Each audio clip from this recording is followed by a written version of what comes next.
चलो first part ठीक है। अच्छा रिमेम्बर पहला हमारा टारगेट ये है कि we have to do equations and moles, ठीक है। लेकिन उसके लिए we have to go through atomic structure and chemical bonding, ठीक है। starting with the very basic stuff of atomic structure।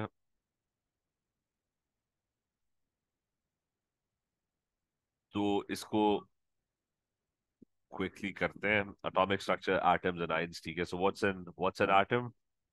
An atom is made up of protons, neutrons and electrons, ठीक है। उनकी फिर relative masses है, ठीक है। You've got the relative mass of a proton to be equal to 1, of a neutron to be equal to 1, and for electron it's 1 over 1840 or 1836। तो ये relative mass है and this is your relative charge।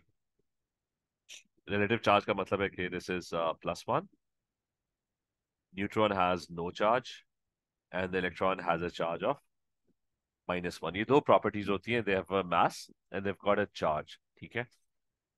और charge की वजह से ना there is a force of attraction, जिसको कहते हैं इस दुनिया में ना कोई ज्यादा forces of attraction नहीं है, they're just a few forces of attraction। The force of attraction that results, chemistry में ना जितनी भी forces of attraction है ना, they're all due to charges and they're known as, जितने भी bonds है ना, chemical bonds, ionic, covalent, metallic, ठीक है, all sorts of attractions, intermolecular forces, they're all a form of electrostatic force। और electrostatic force जो है ना वो ये बताती है कि same charges they repel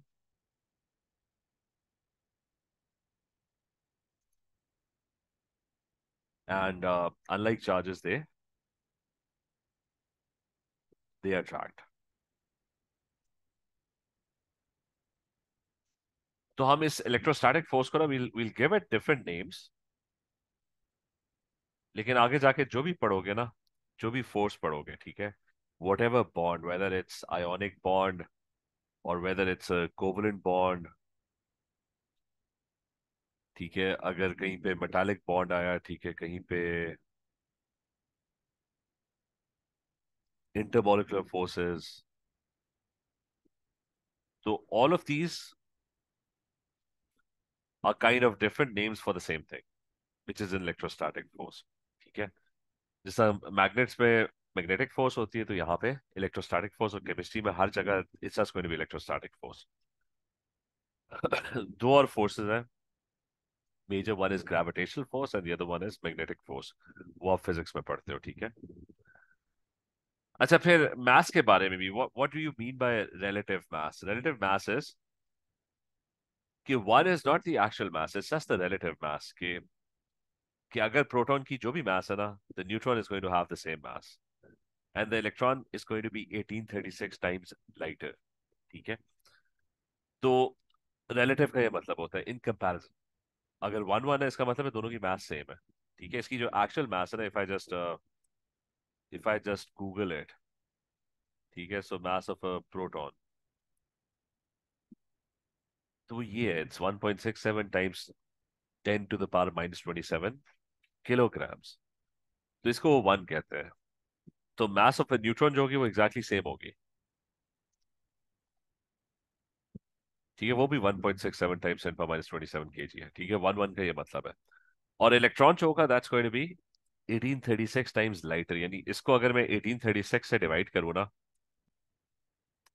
तो I am going to get the mass of a electron. यानी वो 9.1 इंटू 10 to the power -31 है ना, यानी 1.67। ई क्या था, -27, उसको अगर मैं डिवाइड करूँ ना, किससे डिवाइड करना है, 1836 से अगर डिवाइड हो जाता है, I don't know if it's going to, हाँ वो वही आ रहा है, 9.1 टाइम्स 10 to the power -31, ठीक है। You getting the same thing. तो ये क्लियर है, रिलेटिव मास का आइडिया क्लियर है, जी सर। ठीक है। And the same kind of goes with the charge as well. मैं इधर ना हल्का सा छोटा सा लिख भी देता हूँ कि ये एक्चुअली कभी कभार ना क्वेश्चन, ये इन्फॉर्मेशन याद नहीं होनी चाहिए, समटाइम्स वो क्वेश्चन के अंदर लिख के दे देगा। तो वो फिर कंफ्यूज हो जाता है बच्चा ना, ठीक है। तो ये -27 है kg, and this is the same, and the electron is क्या था, 9.1 टाइम्स 10⁻31 kg। और कभी कभार ना उसने, what he has also done sometimes in paper is कि वो इलेक्ट्रॉन को 1 ले लेता है।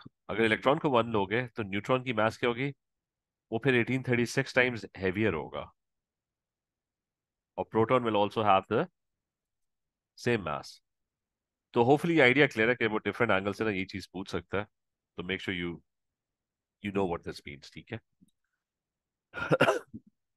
और चार्ज का भी यही है, +1 जो है ना, that's not a charge, that just means कि वॉट एवर, एक सेकंड इसको मैं म्यूट कर लो, 1 सेकेंड।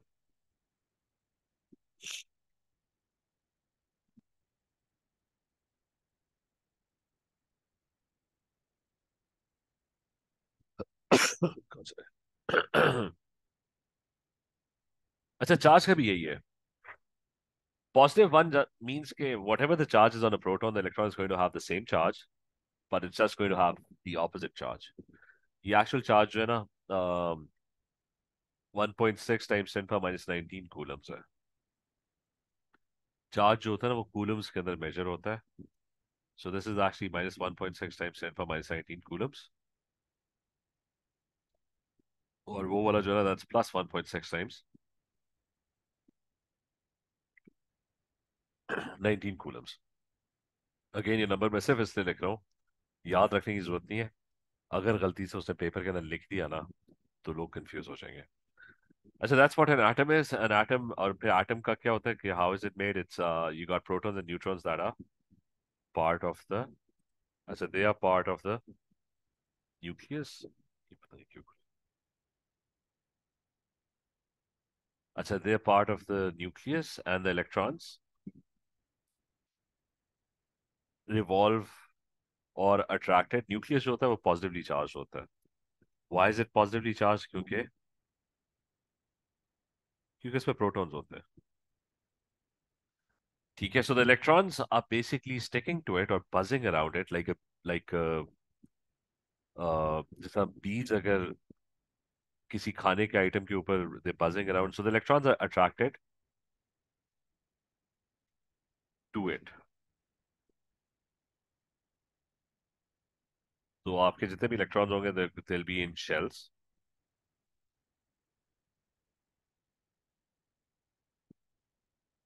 अच्छा, ये एक मैं बना लूंगी, मुझे कॉपी करना होगा,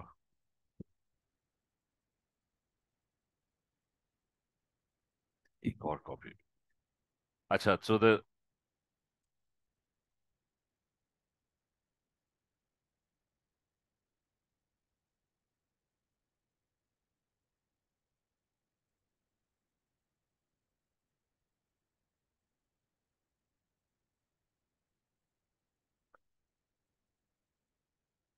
चलो ठीक है, एक एटम हमसे बन गया, ठीक है, इसी को आगे कॉपी करते रहेंगे।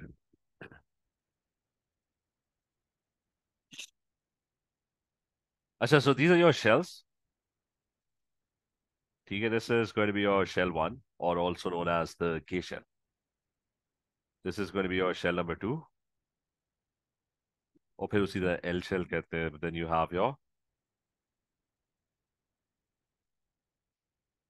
M shell and so on. और शेल्स के साइज इंक्रीज होते रहते हैं। सो योर स्मॉलेस्ट शेल, क्योंकि उसका साइज छोटा है, उसके अंदर इतने ज्यादा इलेक्ट्रॉन्स नहीं आते। You only have a maximum capacity of 2 electrons in it. Shell 2 जो होता है वो साइज में बड़ा होता है, तो उसके अंदर ना यू गेट मोर इलेक्ट्रॉन्स, ठीक है। यू कैन अकोमोडेट, अच्छा you can accommodate 8 electrons in that particular shell. Shell 3 जो है ना, that's even bigger in size. अगर आप थर्ड शेल पे जाते हो ना, most of the time you will not be going to the third shell. लेकिन थर्ड शेल क्योंकि it's bigger in size, it can have 18 electrons. कितने हो गए, 8, फिर 9, 10, 11, 12, 13, 14, 15, 16, 17 and 18. Or anyways, for you have got your shell number 4 until you run out of electrons. तो 32 electrons होते हैं, and then it's 5 में कितने होते हैं? 20, 50 होते हैं. उसका एक simple rule होता है, which is 2n squared, where n is the shell number. So what you can do is you can use your formula and you can figure out कि किस shell में कितने electrons होंगे. So the electrons are sticking to the nucleus, the positive nucleus. और सबसे पहले lower, सबसे करीब वाले shells they get filled up, and then the outer shells. ठीक है? Clear है सारा? Is this clear? Ayesha clear है? विशाल clear है? नौशेमा clear है? जी सर। अच्छा, ये कि when you look at the periodic table, ठीक है, there are going to be two types of. अच्छा, if you look at the periodic table, तो in the periodic table there's going to be elements up till calcium. ठीक है. अब periodic table में when पहले तो एक छोटे आटम का ना वो कर लेते हैं कि किस तरह वो आप उसको fill करते हैं. So I'm going to pick let's say I'm going to pick sodium. Sodium has two numbers written around it, 11 and 23. ठीक है. अच्छा, these numbers could be anywhere. ये O level से IGCSE में ना periodic table जो है वो वेरी करता रहता है. You open any pure table randomly, book के पीछे प्योर टेबल लिखोगे तो द की इज गिवन, लेकिन वो जो अरेंजमेंट है ना, ऊपर क्या है नीचे क्या है, दैट कीप्स ऑन चेंजिंग. ठीक है. Like if I pick any other pure table, ये जैसा ये है, मतलब अगर मैं ए लेवल्स का प्योर टेबल उठाता हूँ ना, तो उसके अंदर नंबर्स उल्टे हुए हुए हैं. ठीक है. 12 जैसा मैग्नीशियम है ना, 12 ऊपर है एंड 24 नीचे है. ठीक है. इधर 12 नीचे है and the 24 is on the up side. ठीक है. फिर डिफरेंट प्योर टेबल में ना एक्यूरेसी का भी फर्क होता है.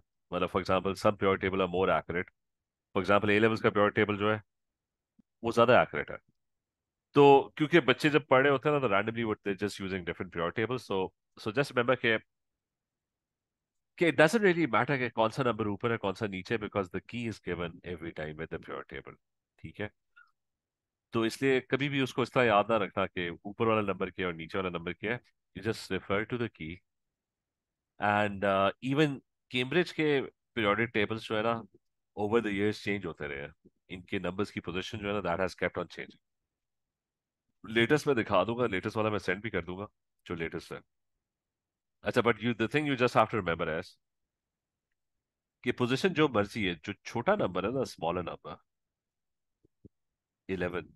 अब वो 11 इस साइड पे, राइट साइड पे लिखा है, लेफ्ट पे लिखा है, टॉप पे लिखा है, बॉटम पे लिखा है, डजंट मैटर. ठीक है. जस्ट रिमेंबर, इस तरह याद रख लो कि जो स्मॉलर नंबर है ना, wherever it is, that's going to be your proton number. और it's also refer to as the atomic number. ठीक है. क्लियर है? जी सर। तो and it's always a whole number because it just refers to the number of protons. ठीक है. That just means कि you've got 11 protons. ठीक है. And it's always a whole number. मतलब कभी भी ये आपको कभी भी ना 11.1 नहीं लिखा आएगा. ठीक है. क्योंकि प्रोटॉन्स या तो आपके पास 11 होंगे या फिर 12 होंगे. जब आप काउंट कर रहे होते हो ना, तो you are always counting as whole numbers. मतलब चीजें जब काउंट कर रहे होते हो ना, कि let's say there is pencils पड़ी हुई है एक बॉक्स में, तो आप कभी 4.13 पेंसिल्स नहीं होंगे आपके पास. It's if you just counting it, तो या तो 4 होंगे या 5 होंगे. ठीक है. तो प्रोटॉन्स भी आपके पास हमेशा या तो 11 होंगे या 12 होंगे या 13 होंगे. डेसिमल्स में नहीं आएगा. ठीक है. Even if you look at the A levels pure table, तो उसमें जो प्रोटॉन नंबर है ना, that's always a whole number. Proton number छोटा नंबर है, ऊपर इधर ऊपर दिया हुआ है. ठीक है. वो ये ए क्यू ए का प्योर टेबल है, उसमें ये नीचे दिया हुआ है. अच्छा, फिर ये बड़ा नंबर जो है, द बिगर नंबर. ठीक है. The bigger number is going to be referred to as the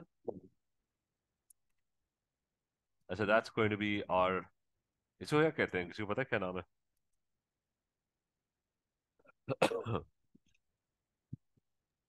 relative mass.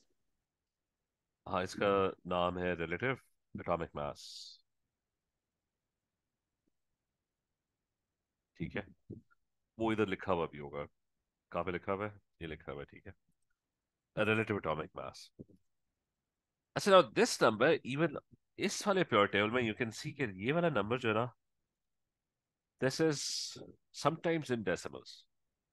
जैसा क्लोरीन के केस में भी ना, जो बड़ा वाला नंबर है that's a decimal. A levels में तो वो ज्यादा एक्यूरेसी होती है, तो almost all of them are in decimals. जो भी एटॉमिक मास है ना, 102.9, बड़ा वाला number that's always the atomic mass, ठीक है, दैट्स ऑलवेज इन डेसिमल्स, ठीक है।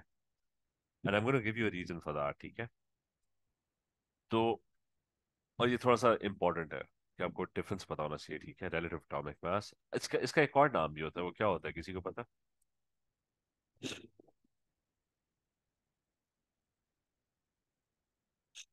किसी का आइडिया? ऊपर बड़े वाले नंबर को क्या कहते हैं other than relative atomic mass? Nucleon number.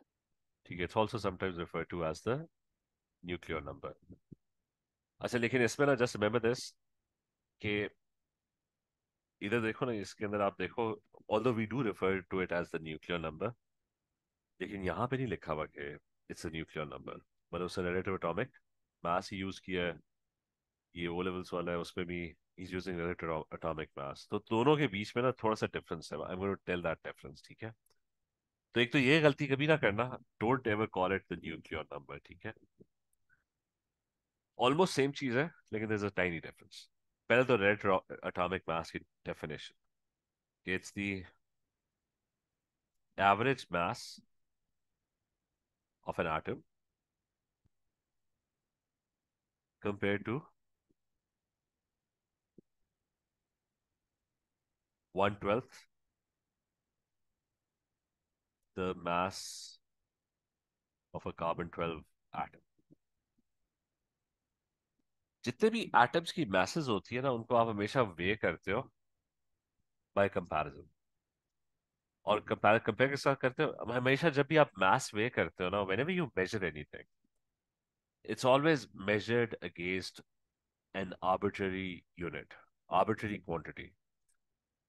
For example, अगर आप दुकान पे जाते हो ना, तो they've got 1 kg weights, ठीक है, तो everything is weighed against that, ठीक है। तो अगर किसी और कंट्री में जाते हो तो वहां पे 1 पाउंड होता है, ठीक है, या 1 स्टोन होता है। तो everything is weighed against some arbitrary. और आर्बिट्ररी मैं कह रहा हूँ कि वो जो 1 kg का वेट है ना,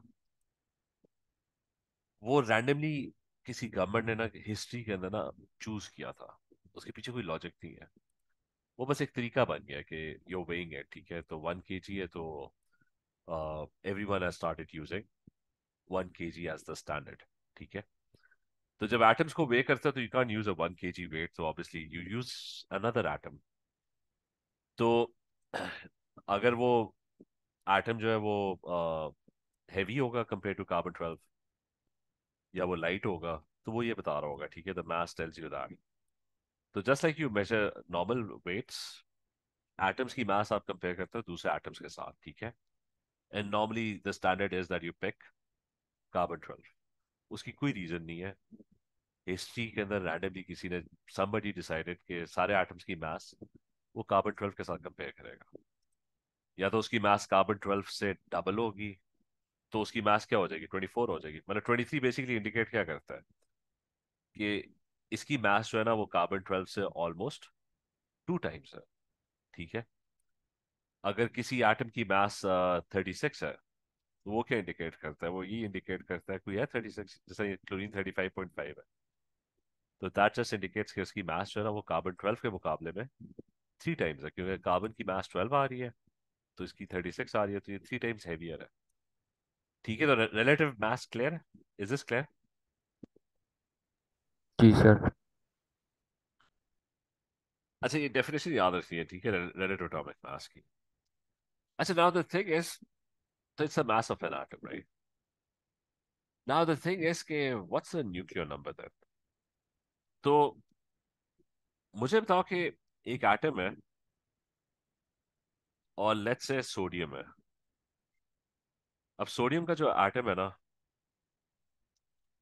मैं अगर वैसे उसकी मास का एस्टिमेट लगाऊं, ठीक है, इसको जरा सिलेक्ट कर लेते हैं, इसको कॉपी कर लेते हैं।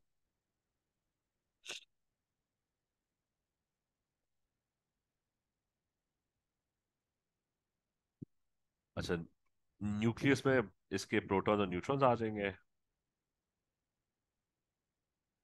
और ये याद रखना कि न्यूट्रल एटम के लिए protons, the number of protons is equal to the number of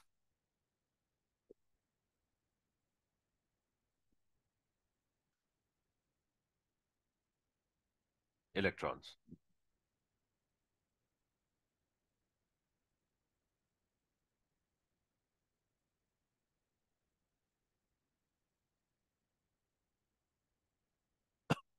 क्या उसमें मैं बाद में आता हूँ। सोडियम के ना you've got 11 प्रोटॉन्स, मैं भी पहले वैसे 12 न्यूट्रॉन्स और 11 इलेक्ट्रॉन्स, ठीक है, तो टू।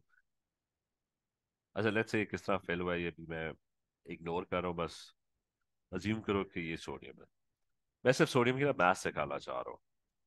तो व्हाट डिड वी लर्न कि sodium has how much, it's got 11 protons and it's got 12 neutrons and it's got 11 electrons, ठीक है। तो सोडियम की जो मास है वो अप्रॉक्सीमेटली क्या है, इट्स 11 प्रोटॉन्स की मास क्या होगी, रिलेटिव मास। तो अभी हमने लिखा था प्रोटॉन की मास क्या होती है, रिलेटिव मास उसकी 1 होती है।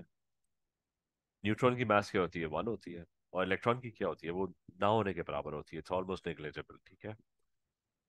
तो जब मैं इसकी मास निकालूंगा ना, द रिलेटिव मास उसकी, तो प्रोटॉन्स की 11 आएगी, न्यूट्रॉन्स की 12 आएगी, और इलेक्ट्रॉन्स की ना बहुत छोटी सी मास आएगी, 11 डिवाइड बाय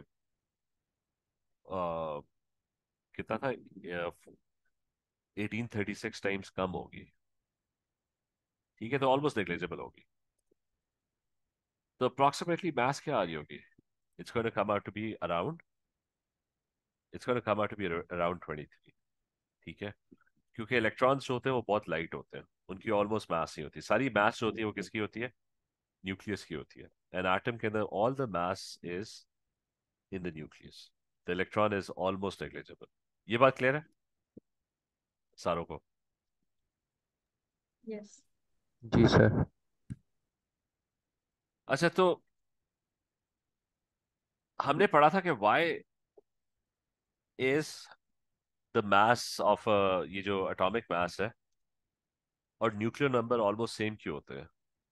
क्योंकि एक तो प्रोटॉन और न्यूट्रॉन की मास 1 होती है, और सारी की सारी मास जो होती है वो प्रोटॉन और न्यूट्रॉन्स की होती है, the electron is very light. तो the other thing which is the nuclear number,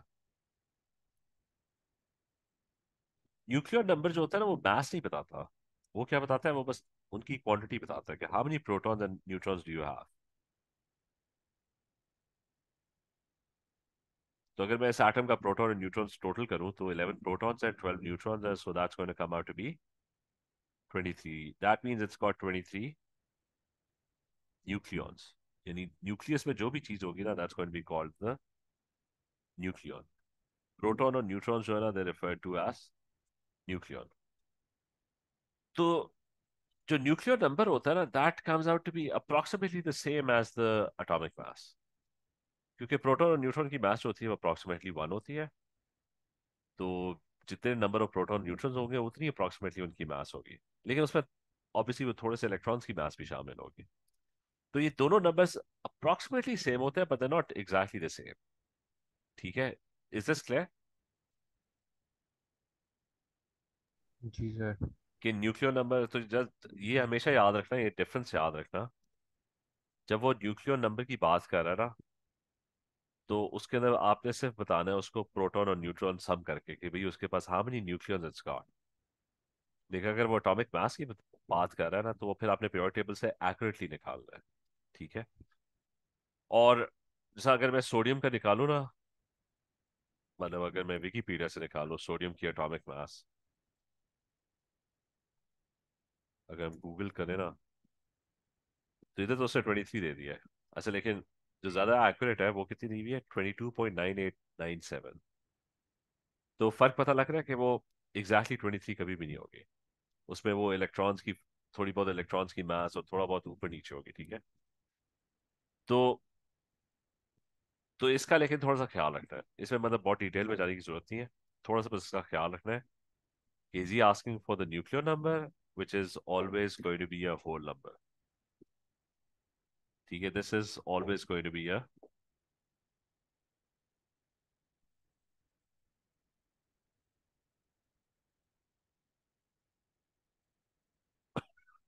and this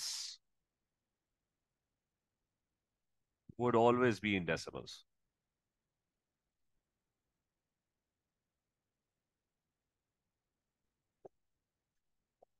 or it might be a rounded value,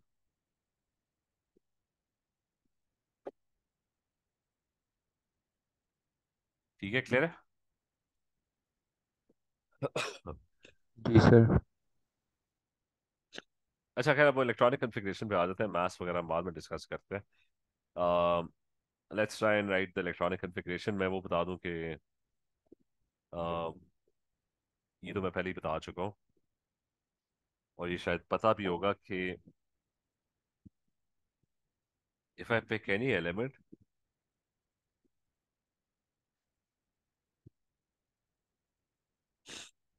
तो ऊपर वाला ऑल दो रिलेटिव एटॉमिक मास है, लेकिन उसको आप अज्यूम कर लो कि दैट्स द न्यूक्लियर नंबर, ठीक है।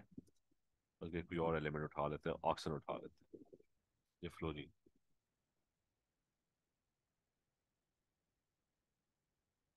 तो ऑलवेज रिमेंबर, जो छोटा नंबर है that's the number of protons and the number of electrons, और जो नंबर ऑफ न्यूट्रॉन्स होते हैं,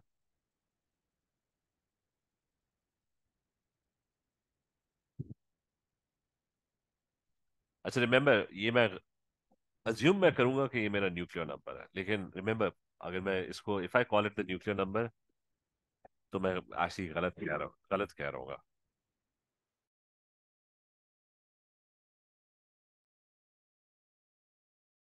लेकिन जस्ट फॉर कन्वीनियंस मैं इसको nuclear number, as nuclear number use कर रहा हूँ, ठीक है। लेकिन हमेशा दिमाग में याद रखना कि this is not the nuclear number, although वो दोनों अप्रॉक्सीमेटली सेम है। कन्वीनियंस के लिए ठीक है कि उसको न्यूक्लियर नंबर की तरह यूज करो, proton plus neutrons, but that's actually the relative atomic mass, ठीक है। अच्छा खैर, 9 प्रोटॉन्स 9 इलेक्ट्रॉन्स, जो न्यूट्रल एटम के लिए प्रोटॉन्स और इलेक्ट्रॉन्स यही होता है। और ऊपर वाले नंबर्स में से प्रोटॉन सब्ट्रैक्ट करो तो you get the number of neutrons, which in this case would be 19 minus 9, ठीक है। तो 10 हो जाएगा, ठीक है। और फिर आप इसको ड्रॉ करना है। तो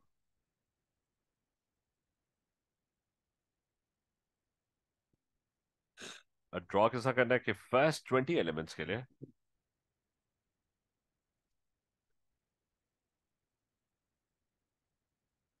how to fill electrons in a shell.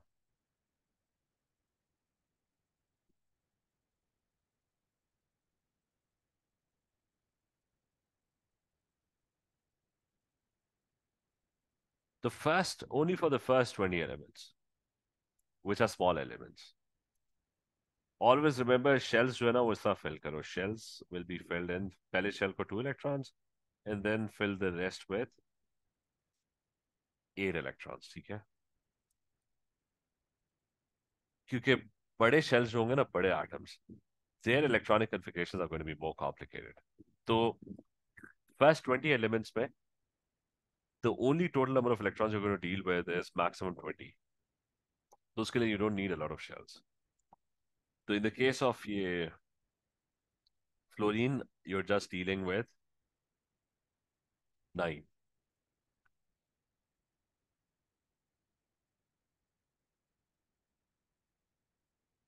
So we're going to have 9 protons and 9 neutrons in the nucleus, and there's going to be 9 electrons. पहले शेल में 2 डालो और फिर 7 बच जाता है, तो you're going to add 7, that's it, ठीक है। वो बाहर वाले को हटा देते हैं, ठीक है, that's it.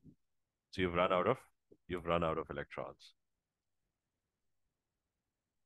तो 2 and 7 होगा इसकी इलेक्ट्रॉनिक कन्फिग्रेशन, ठीक है। क्लियर है सारों को, इसमें कोई कंफ्यूजन तो नहीं है।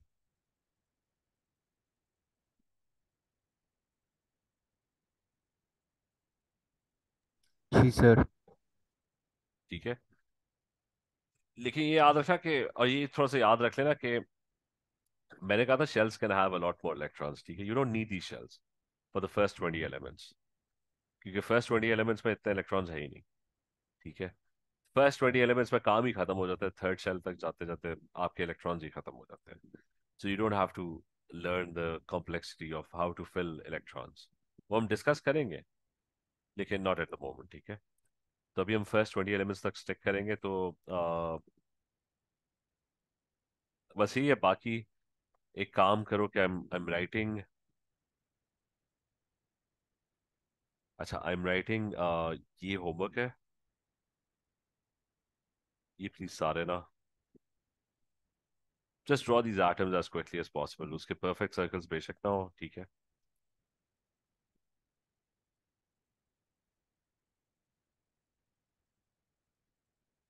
कैल्शियम की इलेक्ट्रॉनिक कन्फिग्रेशन वगैरह, ठीक है। Tell the number of protons, neutrons and electrons, and then draw the, जिस तरह मैंने एटम ड्रॉ किया, ठीक है।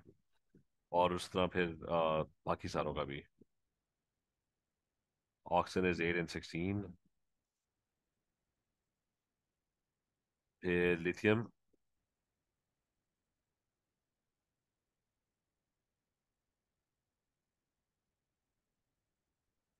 एल्यूमिनियम है 13 and 27,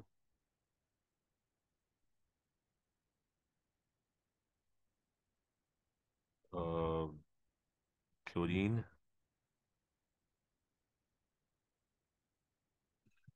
ठीक है। ये काफी होंगे। अच्छा, ये मैं उसके ऊपर पोस्ट भी कर रहा हूँ,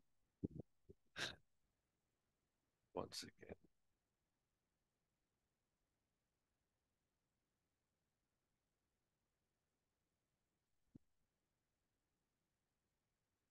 अच्छा, और साथ ही ना हम इसकी ना,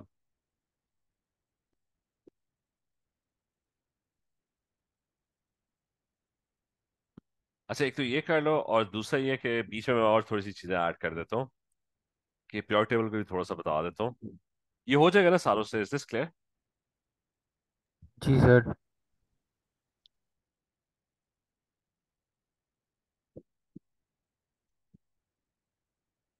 ताकि फिर एटॉमिक स्ट्रक्चर की ना वर्कशीट पास पेपर क्वेश्चंस भी कर लें। अ, अच्छा, एक है प्योर टेबल, ठीक है। पीरियोडिक टेबल का थोड़ा सा आइडिया दे दूं कि रिमेंबर पीरियोडिक टेबल में ना, कहाँ गया पीरियोडिक टेबल? यहीं पे है। अच्छा, रिमेंबर पीरियोडिक टेबल के अंदर ना यूनिवर्स जो है ना, universe is a very violent place, ठीक है। मतलब सन के अंदर ना देयर एक्सप्लोजंस हैपनिंग, ठीक है, एवरीवेयर, कोलिजंस हैपनिंग। तो होता ये कि जो स्मॉलर एटम्स होते हैं ना, दे आर मोर स्टेबल। कि एक, जैसा हाइड्रोजन है, hydrogen has 1 proton and 1 electron around it, ठीक है, दैट्स इट। तो इस तरह के जो एटम्स होते हैं ना, दे आर अ लॉट। मतलब अगर मैं वैसे सर्च करूँ ना, which one is the most abundant element in the universe, पता नहीं कौन सा आएगा, हाइड्रोजन ही आएगा, ठीक है। तो 92% एटम्स पूरी यूनिवर्स में, लाइक द एंटायर यूनिवर्स, ठीक है, दैट्स दैट्स जस्ट हाइड्रोजन, ठीक है। और रीजन समझ आती है कि मतलब अगर आप, अगर चीजें कोलाइड कर रही हैं और वायलेंटली कोलाइड कर रही हैं, तो जो स्मॉलेस्ट पीस होगा ना, वही सबसे, वही फॉर्म होगा, ठीक है। मतलब अगर मैं अपने मोबाइल को कॉन्स्टेंटली जोर जोर से दीवार में मारना शुरू कर दूं, तो at the end of the day वो छोटे छोटे पीसेस में टूट जाएगा ना, ठीक है। सो यूनिवर्स के अंदर, because the universe is a very violent place where collisions are happening all the time, explosions are happening, particles are bumping into each other violently at a very high speed। तो छोटे atoms जो होते हैं ना, they are the ones that get formed, ठीक है। और तो 92% तो हाइड्रोजन है, और बाकी जो 7% है ना, वो हीलियम है। यानी बेसिकली हम जो है ना, हम अब कार्बन और जो जो बड़े एटम्स हैं, ये सारे, मतलब हम मोस्टली कार्बन से बने हुए हैं और ऑक्सीजन से बने हुए हैं और नाइट्रोजन से बने हुए हैं, ठीक है। तो इसका मतलब ये दुनिया, यूनिवर्स के अंदर, देर नॉट वेरी अबांडेंट, ठीक है। यानी 99% यूनिवर्स सिर्फ इन दो से बनी हुई है। तो यू गेट द पॉइंट। अच्छा, तो तो है ये कि ये जो आपको नीचे जितने भी एटम्स नजर आ रहे हैं ना बड़े वाले, ये अर्थ के ऊपर भी नहीं मिलते आपको। मतलब ये ना, ये जितना आप नीचे जाते रहोगे ना, जितने बिगर एटम्स होंगे, the rare those atoms are going to be. ठीक है। For example platinum is rare, gold is very rare. मतलब पूरी अर्थ के ऊपर गोल्ड इतना ज्यादा नहीं है। लेकिन जो छोटे एटम होंगे, कार्बन, नाइट्रोजन, ऑक्सीजन, ठीक है, they would be very abundant. Aluminium, chlorine, ठीक है, सोडियम, मैग्नीशियम, तो ये थोड़े ज्यादा अबंडेंट होंगे। तो रिमेंबर दिस। तो आप केमिस्ट्री के अंदर ना, आप जब भी डील कर रहे होगे ना, you'll be dealing with the smaller atoms most of the time. Francium जो है ना, फ्रांसियम अर्थ के ऊपर ना, फ्रांसियम की क्वांटिटी जो है वो, अगर मैं लिखूँ ना कि how much francium is present is on earth, कर सकता है नहीं मुझे। हाँ, 30 ग्राम्स लिखा हुआ था पूरे अर्थ के ऊपर ना। हाँ, फ्रांसियम की जो अमाउंट है ना, वो 28 ग्राम्स है। ठीक है, that's it. 28 grams is the amount of francium that is present on planet अर्थ।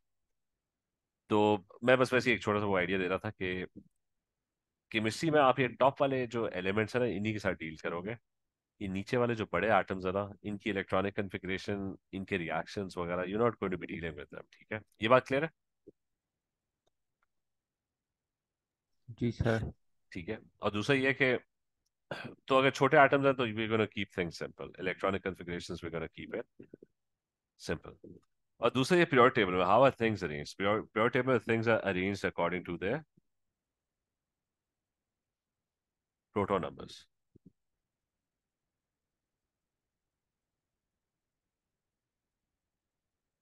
हमें किस तरीके से पता है कि कोई एलिमेंट मिसिंग नहीं है? क्योंकि every we have all proton numbers covered. ठीक है। And elements are identified by the proton numbers. Elements या आप कह लो एटम जो होता है ना, उसकी जो प्रॉपर्टीज आर आइडेंटिफाइड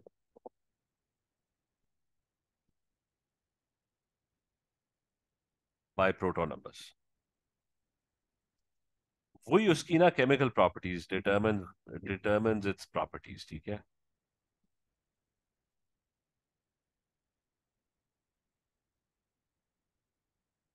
क्योंकि होता ये कि कोई भी एटम होता है ना, उसका प्रोटॉन नंबर, न्यूट्रॉन का कोई काम नहीं होता एटम के अंदर। Neutron does not attract anything, it's neutral.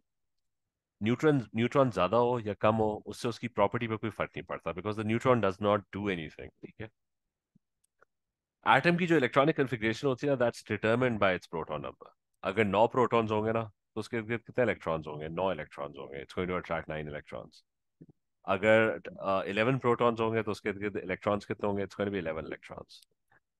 So every atom and its properties and its electronic configurations and how it reacts, it's all determined by the nucleus or nucleus per con, specifically the protons. Neutron कुछ भी नहीं करता। तो एक atom के अंदर ना, element के अंदर, द न्यूट्रॉन्स को change, the electrons can be lost and gained, लेकिन उसका प्रोटॉन नंबर फिक्स रहता है। ठीक है। The proton number determines everything, it determines all it's behaviour. ठीक है। तो ये याद रखना कि एलिमेंट की आइडेंटिफिकेशन में कार्बन और नाइट्रोजन में जो फर्क है ना, डिफरेंस है, वो शायद उनके इलेक्ट्रॉन्स या उनके न्यूट्रॉन्स का ना हो। वो जो मेन डिफरेंस है ना उनकी प्रॉपर्टीज में, that's because of the number of protons. Carbon has 6 protons while nitrogen has 7 protons. ठीक है, ये बात भी क्लियर है कि हर एलिमेंट अपने जी सर। प्रोटॉन्स। ठीक है। अगर नाइट्रोजन का एटम अपना प्रोटॉन लूज कर जाएगा ना, तो वो फिर कोई और एलिमेंट बन जाएगा। ठीक है। तो एक तो ये, और दूसरा ये कि बस ये कर लेते हैं कि चल पीरियोडिक टेबल वाली बात है हम नेक्स्ट क्लास में करेंगे, और फिर उसकी वर्कशीट कर लेंगे एटॉमिक स्ट्रक्चर की। ठीक है, सो स्ट्रेट अवे। तो just send me this right now. ठीक है, और पिछला काम भी कंप्लीट कर लेना, वो जो मैंने दिया हुआ है। ठीक है सर। चलो ठीक है। ओके, ओके, अल्लाह टेक हाफिज़। केयर, अल्लाह हाफिज।